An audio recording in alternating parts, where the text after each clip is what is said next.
हर हर महादेव दोस्तों, आप लोगों का मेरी वीडियो में स्वागत है। आशा करता हूं कि आप लोग सभी स्वस्थ होंगे, अच्छे होंगे और आप सबको मेरी तरफ से, मेरे गुरु की तरफ से दिवाली की हार्दिक शुभकामनाएं। तो चलिए शुरू करते हैं मोहित के बारे में।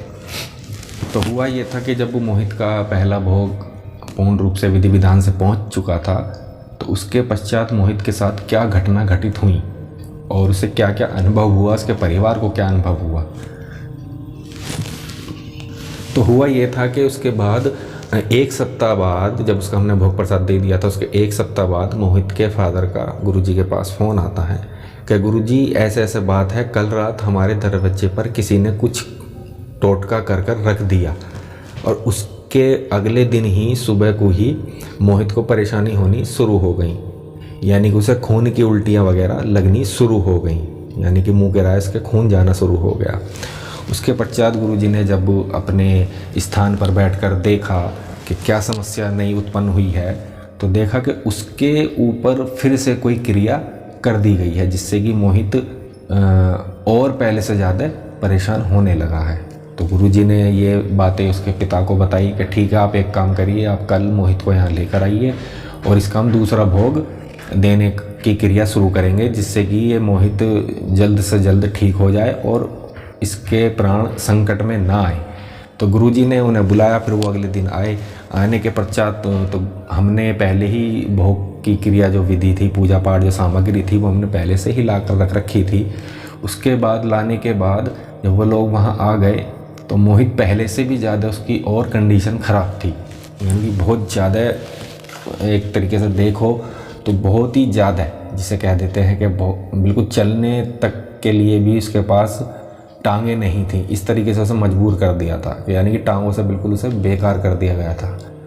तो लाने के बाद गुरुजी ने उसे अपने पास बिठा लिया। बिठाने के बाद उसका नाम लेकर उससे कुछ पूछा, लेकिन उसके मुंह से कोई जवाब नहीं निकल पा रहा था। एक तरीके से सोचो, समझो कि वो अधमरा सा एक आदमी था कि कुछ ही प्राण उसमें शेष बचे हैं।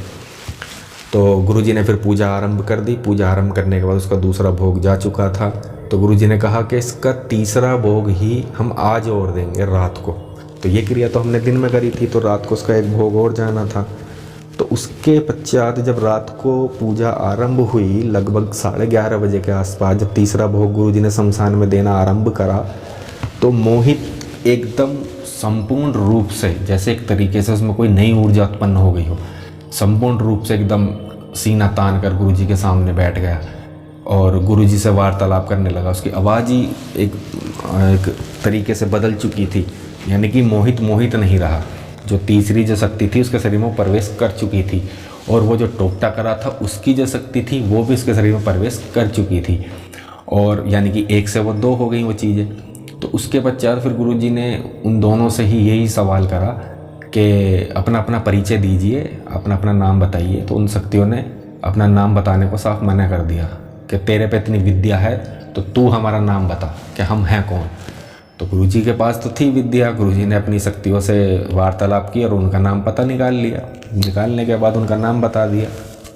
उसके पश्चात तो वो ज़ोर ज़ोर से हंसने लगे। नाम बताने से कुछ नहीं होता कि तेरे में इतनी अगर शक्ति है, तेरे पास अगर कोई शक्ति है तो तू हमें इस लड़के के शरीर पर से हटा के दिखा। जब गुरुजी ने अपने मंत्र विधि से और पूजा पाठ के उससे मंत्र जाप शुरू कर दिए, हवन में आहुति देते चले गए, वो धीरे धीरे करके मोहित का शरीर नॉर्मल होता चला गया। नॉर्मल होने के बाद फिर उन दोनों जो मोहित के शरीर में जो शक्तियाँ थी, दो, तीसरी शक्ति जिसका हमने नाम रखा है, वो जो थी, उन दोनों शक्तियों का आवाहन करके उसे हवन कुंड में भस्म कर दिया गया, यानी कि संपूर्ण रूप से उनकी विधि विधान से उनको नष्ट कर दिया गया। नष्ट करने के बाद फिर मोहित पूर्ण रूप से अपने होश में आ गया, और जैसे वो पहले गुरुजी के पास आया था, अधमरा सा, लाचार सा था, तो इस तरीके से उसमें वो दूर दूर तक देखने की चीज़ें नहीं थी कि पहले तो मोहित इस तरीके से आया था और अब एकदम ये कैसा हो गया। उसके परिवार वाले भी देखकर एकदम अचंभित रह गए। और उसके पश्चात फिर गुरुजी ने उसके ऊपर उसको गंगा जल पिलाया। गंगा जल पिलाने के बाद थोड़ा उसे लेटने के लिए कहा। तो गुरुजी ने कहा उसके परिवार से कि आप मेरी कुटिया में लिटा दीजिए, जिससे कि इसके शरीर को थोड़ा आराम मिल जाए। उसके बाद गुरुजी ने अपनी पूजा आरंभ की, यानी कि अपनी शक्तियों का आरंभ किया और वहाँ जो जो शक्ति आई थी उनका साक्षी मैं स्वयं खुद हूँ। उन शक्तियों ने वहाँ आकर ये गुरुजी से कहा कि ये जो चीज़ें हैं अभी ये क्रिया रुकेगी नहीं, अभी और विकराल रूप लेकर वापसी पलटवार करेगी। तो गुरुजी ने उन शक्तियों से कहा कि ठीक है, हम आगे के लिए तैयार रहेंगे, कि फ़िलहाल आप हमें आज्ञा दें कि हम आगे के लिए क्या संशोधन करें, क्या पूजा पाठ होगी, क्या विधि विधान से होगी, क्या भोग प्रसाद लगेगा उसमें। तो गुरुजी ने इस तरीके से अपनी शक्तियों से वार्तालाप करे और उनसे भोग प्रसाद की विधि ली।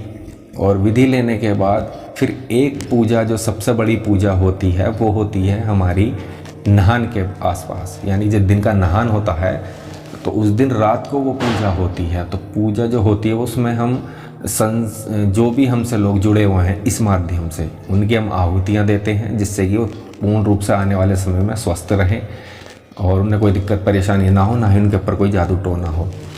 तो उसके बाद हुआ यह था, जब गुरु उन शक्तियों से वार्तालाप हो गई तो विधि विधान से उनका कार्यक्रम हो गया। होने के बाद गुरुजी ने उनको जाने के लिए कह दिया कि अब आप जा सकते हैं, अब आपके पास कोई दिक्कत परेशानी नहीं होएगी, बस आपका एक हवन रह गया है।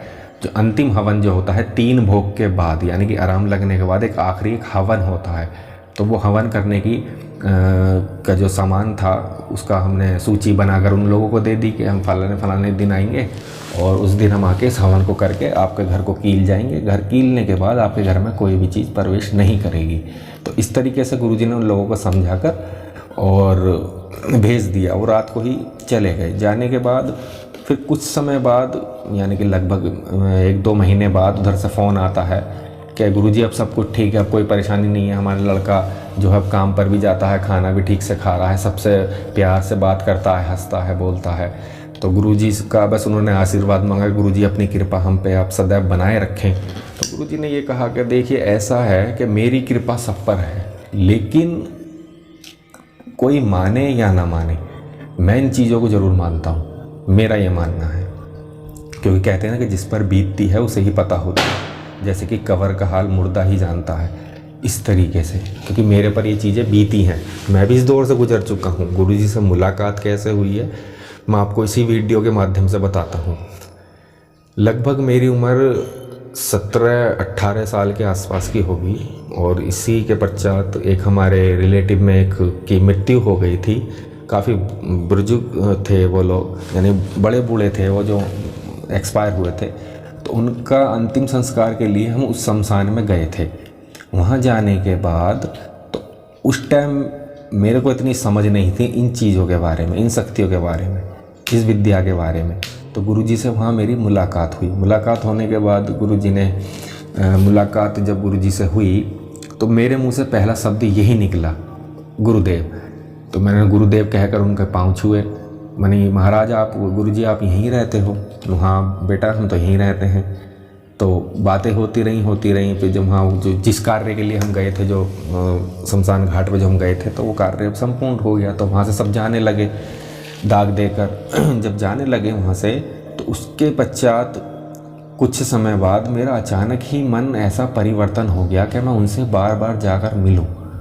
यानी कि मेरे मन के अंदर ये परिवर्तन होने लगा धीरे धीरे। हो सकता है ऊपर वाले का यही लेखा जोखा हो, यानी कि उसके कहते हैं ना, उसके आगे तो किसी की नहीं चलती। तो उसके कुछ समय बाद मैं गुरुजी से मिलने गया वहाँ, ऐसी घूमता फिरता।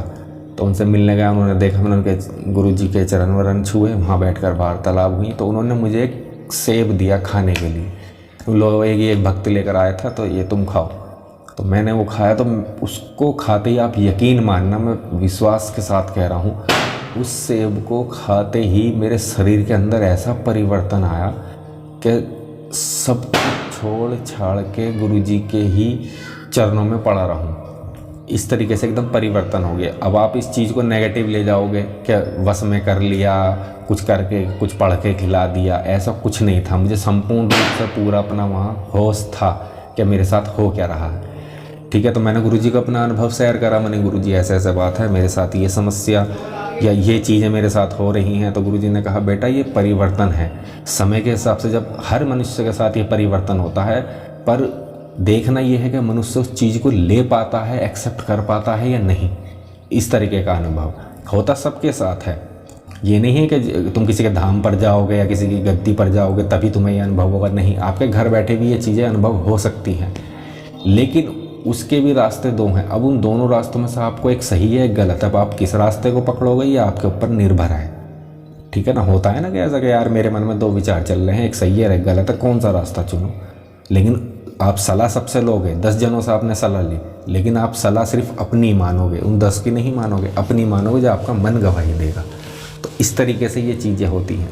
तो मैंने जब वहाँ मेरा मन परिवर्तन होने लगा तो मैंने गुरुजी से बातों ही बातों में कहा कि गुरुजी मैं भी इस विद्या को सीखना चाहता हूँ। ये मतलब कैसे सीखते हैं? बेटे ये सीखना नहीं होता, ये एक तरीके से कृपा होती है शक्तियों की। अगर आप उस परमात्मा के कांटेक्ट में या टच में आ गए तो आपके ऊपर कृपा होनी बहुत लाजमी है, यानी कि आपको कोई रोक नहीं सकता फिर उस कृपा को आने से। मैं ठीक है, तो गुरुजी मुझे उसका विधि विधान बताइए, किस तरीके से मुझे आरंभ करना चाहिए, किस तरीके से शुरू करना चाहिए। तो गुरुजी ने मुझे कुछ उपाय बताए कि बेटा पहले आप यहाँ से शुरुआत करो, कि मंदिर जाना, चामुंड की सेवा करनी और पीर पैगंबरों की सेवा करनी और गरीबों को खाना खिलाना, इस तरीके की छोटी छोटी सेवाएं मुझे बताई गई। और मुझे जब भी समय मिले आप यहाँ आते रहना। मुझसे कहा गुरुजी ने, बेटा तू आता रहियो मेरे पास, मैं कुछ ना कुछ तेरे लिए करूँगा। तो ऐसे ही धीरे धीरे करके समय बीतता चला गया। समय बीतने के बाद मैं फिर एक दफ़ा गुरुजी के पास मेरा मन हुआ, मैं मिलने के लिए गया। तो गुरुजी से मिलने के बाद गुरुजी ने कहा कि चलो ठीक है, मैं आज आपको एक विद्या सिखाता हूँ। तो गुरुजी ने मुझे एक विद्या का मंत्र दिया, उस मंत्र का जाप करो यहाँ बैठकर। मैं गुरुजी के धूने के पास ही बैठकर उसका जाप करने लगा।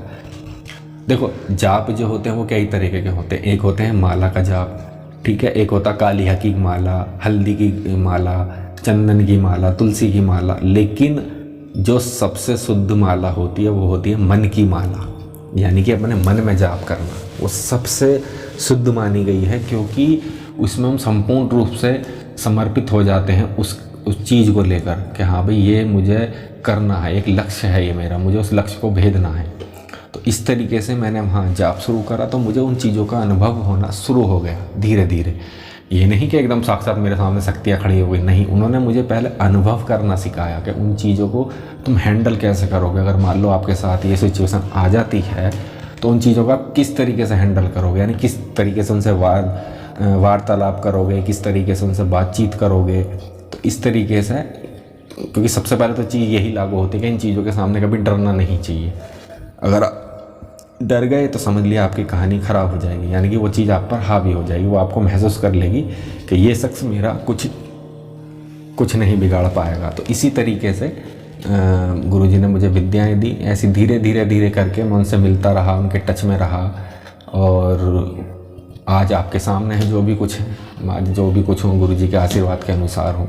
हालांकि रुकावटें तो काफ़ी आई और मिलना और बिछड़ना भी काफ़ी रहा गुरुजी के और मेरे बीच में, लेकिन मैंने कभी भी आज तक भी उनका साथ नहीं छोड़ा। मैं आपको बता दूं कि गुरुजी जो हैं वो बहुत पहुँचे हुए हैं पुरुष हैं। एक तो होते हैं पुरुष, एक होते हैं महापुरुष। उनको कोई कहे कि अघोरी हैं या कोई कहे कोई तांत्रिक है, नहीं, वो एक साधारण से मनुष्य हैं। और मैं आपको ये बता दूं, उन्होंने 14 साल की उम्र में अपना घर परिवार त्याग दिया था, यानी कि घर छोड़कर वो लोगों की सेवा के लिए तत्पर आ चुके थे। यानी कि एक तरीके से होता है ना कि तप जो होता है, तप की ये शक्ति होती है कि जितना आप अपने शरीर को तपाओगे, यानी किसी तपस्या में बैठोगे या किसी मंत्र का जाप करोगे तो वो भी एक तुम्हारी तपस्या है। तो उस सबसे संपूर्ण उसमें ये ज़रूरी है कि पहले आप अपने शरीर को तपाएं, जिससे कि आप सामने वाले से लड़ सकें। जितना आपका शरीर तपेगा मंत्रों से, पूजा पाठ से, उतना किसी भी चीज़ से नहीं तपेगा, ठीक है। तो इस तरीके से मैंने अपने शरीर को काफ़ी इन चीज़ों में तपाया और करने के बाद गुरुजी ने मुझे बहुत विद्याएं सिखाई भी। और यदि अगर मैं अब भी कहीं अगर अटक जाता हूँ तो मैं गुरुजी से पूछ लेता हूँ कि गुरुजी ये समस्या है और ऐसा ऐसा बात है, क्योंकि अब भी मैं जो इलाज करता हूँ गुरुजी के आदेश अनुसार ही करता हूँ, बिना गुरुजी के आदेश अनुसार मैं नहीं करता। अगर कोई मुझसे पूछे कि भाई मैं परेशान हूँ, मेरा इलाज कर दोगे, तो उससे पहले मैं अपने गुरुजी से पूछूंगा। हाँ ये है, मैं पहले आपका नाम पता ले लूँगा, लेकिन उसके बाद मैं पहले गुरुजी से पूछूंगा कि गुरुजी ऐसे ऐसे फलाने आत्मा इस नाम का शख्स है और ये कुछ परेशान है, इस बारे में दिखवाना चाहता है, कि मैं क्यों परेशान हूँ, तो मैं पहले अपने गुरुजी से बारे में वार्तालाप करूँगा, तब गुरुजी मुझे अगर अनुमति देंगे, अगर वो कार्य हो पाएगा तो गुरुजी मुझे अनुमति देंगे करने की, अन्यथा वो अनुमति नहीं देंगे। यहाँ तक कि मैं अगर कहीं जाता भी हूँ, कहीं बाहर किसी से मिलने भी या किसी के पास घूमने फिरने को भी, पहले उसमें सबसे पहले मैं अपने गुरु की अनुमति लेता हूँ। गुरुजी से पूछता हूँ कि गुरुजी क्या मैं वहाँ जा सकता हूँ, तो गुरुजी कहते हैं हाँ ठीक है जा सकते हो, तो मैं जाता हूँ। गुरुजी मना कर देते हैं तो मैं नहीं जा पाता, क्योंकि उसमें ऐसा होता है कि सामने वाले शख्स की भावना क्या है ये तो हमें नहीं पता, क्योंकि इतने बड़े अभी हम विद्वान हैं नहीं कि सामने वाले की भावना क्या है। लेकिन अब इतना तो गुरु के आशीर्वाद से इतना तो मुझे अनुभव हो चुका है कि सामने वाला हमारे प्रति क्या भावना लेकर बैठा है। काफ़ी लोग हैं जो मेरी नज़र में हैं, जो कहते हैं ना कि मुख पे राम और बगल में छुरी। काफ़ी लोग हैं ऐसे जो इस चीज़ का आज भी प्रयोग करते हैं, जो मैं इन चीज़ों को नहीं मानता, लेकिन मैंने तो सबको सदा अपना ही समझा। अब कोई अपना समझे ना समझे वो एक अलग बात है, क्योंकि पता होता क्या है, लोग बाग आज के टाइम में अपना उल्लू सीधा करते हैं, दूसरे वाले से मतलब नहीं रखते कि सामने वाले को पता लग गया तो बुरा लगेगा। नहीं, अपना काम बनता और भाड़ में जाए जनता। सबसे प्रति अपना काम हो गया तो समझ लो उनको तो ऐसा लगेगा जैसे कोई ब्रह्मांड उनके चरणों में आकर गिर जाए। अब ऐसा तो नहीं हो सकता कि सामने वाला क्या सोचे बैठा हो और हम क्या सोचे बैठे हों। ऐसा नहीं है कि रुकावट नहीं आई मेरे जीवन में, मैं भी बहुत इन चीज़ों में बहुत दूर दूर तक भागा हूँ, इन चीज़ों को देखने के लिए, सीखने के लिए। अनुभव मैंने इन चीज़ों में काफ़ी हासिल किया है, क्योंकि अगर आज की डेट में अगर कोई परेशान है तो मैं गुरुदेव के आशीर्वाद से उसको मैं देखकर बता सकता हूँ कि उसकी समस्या क्या है और किस वजह से वो परेशान है। इतना तो मुझे अनुभव गुरुजी ने सिखा दिया है, इतना तो ज्ञान मुझे दे दिया है। और देखो मेरे पास जो भी आता है अभी तक गुरुजी ने उसे निराश करके नहीं भेजा। गुरुजी ने कहा तू आगे बढ़ता चल, बाकी मैं तेरे साथ हूँ। गुरुजी ने आज तक मेरा साथ नहीं छोड़ा। हम अपने गुरु के 11 चेले हैं और 11 में सब 10 रह गए हैं। एक ने थोड़ी गद्दारी कर दी है, थोड़ी पैसों में हेरा फेरी कर दी थी, तो इस वजह से उसको गुरुजी ने दरबार अपने यहाँ से निकाल दिया। निकालने के बाद अपने आश्रम से निकाल दिया, क्योंकि देखो ऐसा होता, पैसा ही सब कुछ नहीं होता। पैसा मानता हूँ मैं, पैसे की ज़रूरत है, मुझे भी है, मैं भी इस चीज़ को मानता हूँ, मुझे भी ज़रूरत है पैसों की। लेकिन पैसा जो है वो सही जगह इस्तेमाल हो तो पैसा है, अगर गलत जगह इस्तेमाल हो तो फिर वो पैसा नहीं है। उस पैसे को लेकर आपकी नीयत डोले, ठीक है ना, तो वो पैसा नहीं है, वो पैसा आपके लिए हराम है। तो इस तरीके से मैंने अपने गुरु के आशीर्वाद से काफ़ी कुछ सीखा, काफ़ी कुछ समझा। आगे गुरुदेव की इच्छा और देखो जीवन में क्या कार्य मैं कर सकता हूँ, कितने लोगों के भले कर सकता हूँ, गुरुदेव की इच्छा जो होगी उसी के आधार पर मैं आगे कार्य करता रहूँगा और आपके लोगों के साथ जुड़ा रहूँगा। बस आप लोगों का आशीर्वाद मेरे साथ बना रहे। आप ज़्यादा से ज़्यादा इस वीडियो को लाइक करें, सब्सक्राइब करें, कमेंट करें और लोगों के साथ शेयर करें। अगर यदि आपके आस पड़ोस में कोई इन चीज़ों से ग्रसित हो या कोई परेशान हो तो आप इस वीडियो के माध्यम से आप उनको भेज सकते हैं कि मेरा नाम रंजीत माहौर है और मैं गाज़ियाबाद का रहने वाला हूँ, ठीक है ना। तो और इस बारे में यदि मैं आपको अपना व्हाट्सअप नंबर दे दूँगा, ठीक है ना, इस वीडियो के माध्यम से। और यदि आपके आसपास या कोई भी परेशान हो, आपके मित्र हों या आपके पड़ोस में हो या आपके घर में हो या कोई भी किसी भी चीज़ की समस्या हो इन चीज़ों को लेकर, तो आप मुझसे संपर्क कर सकते हैं, ठीक है ना। तो आगे तो यही है कि जैसी गुरुदेव की इच्छा होगी होना तो वही होगा, क्योंकि गुरुदेव के बिना तो मैं कुछ भी नहीं करता, ठीक है ना। तो मैं डिस्क्रिप्शन में अपना नंबर, व्हाट्सअप नंबर आपको दे दूंगा। आप डिस्क्रिप्शन में जाके मेरा नंबर व्हाट्सअप ले सकते हैं। कृपया करके उस पर कॉल ना करें, केवल व्हाट्सअप करें। अगर मुझे लगेगा आपके कमेंट को पढ़कर व्हाट्सअप में कि आप ज़्यादा ही परेशान हैं, मैं आपकी कुछ चीज़ें पूछूंगा, कुछ आपसे मैं सवाल करूंगा और उसका मुझे जवाब ठीक लगा और गुरुजी को की अनुमति हुई तो ही मैं आपसे बात करूंगा फ़ोन पर। अन्यथा आप केवल व्हाट्सअप ही करें, कॉल ना करें बिल्कुल भी, क्योंकि देखिए मेरा भी कोई ये कमाई का जरिया नहीं है, मैं भी जॉब करता हूँ। आप लोगों के आशीर्वाद के अनुसार से मेरे पास अच्छी जॉब है। और बस इतना ही आज की वीडियो में, यही बातें हैं। और फिर एक बार आपको दिवाली की हार्दिक शुभकामनाएं मेरी और मेरे गुरुदेव की तरफ से। तो आप यूं ही हंसते रहिए, मुस्कुराते रहिए और मेरे वीडियो को देखते रहिए। आपके प्यार की मुझे बहुत बहुत बहुत ज़रूरत है। जितना आप सपोर्ट करेंगे उतना ही मैं लोगों का के बारे में भला करूँगा, क्योंकि मैंने काफ़ी वीडियो देखी हैं। लोग इन बारे में बात तो करते हैं लेकिन वो इलाज नहीं करते। इसी वजह से लोग परेशान हैं। तो या तो आप इन बारों में कोई जिक्र करिए, मतलब अगर जिक्र कर रहे हो तो उन लोगों का इलाज भी करिए, क्योंकि ऐसे लोग बहुत हैं जो बहुत परेशान हैं और वो सामने नहीं आना चाहते। बस मैं आपसे अब इजाज़त लेता हूँ। आप लोगों का सबका बहुत बहुत धन्यवाद। हर हर महादेव, घर घर महादेव।